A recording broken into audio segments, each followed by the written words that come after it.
Teşkilata Birayê Müslüman ji bo darbeya ku li Tunusê hat kirin bangê xelkê Tunusê kir. Îxwanê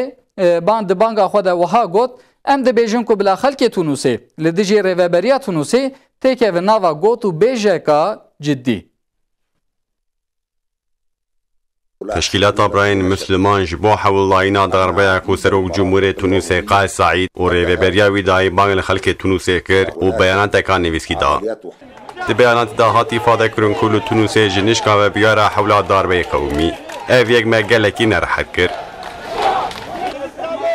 هاتی فاده کرن کو د ناوان دمانند آهری مهم اف کو هر مجهل بجارتنا خلک ربی داین و هاتی فاده کرن سروک جمهور مجلس و حکومت به هفره دربیک سیاسی و جواکی کرن. جبو وی که امبان خلک تونس دکن و دبیجن کو بوانا را تک و نوا دیالوگ یعنی گوتو بیجکا جدی.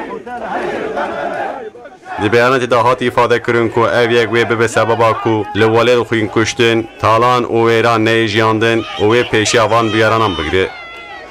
لتونس د 25 ترمه داخل در کتبون در و بو سببا کو د ناوندن هنک پارتیان د زرار چه بو. پشتی کو سروک جمهور اعلام کرد کو سروک وزیر تونس جی وظیفه گرتیه او ودشو نایده سروک وزیر کیدن تعیین بکه راشد القانوشی و هیئت اپیرا ناتبو خستن مجلسه لتونس حرکت النادای دو جوینکا مزنا آوارته لدار خستبو و وانگ سیاست مداران پارتیان و ریخسنان کربو و گوتبو کو بلا هرکس خودی دموکراسی در بکوین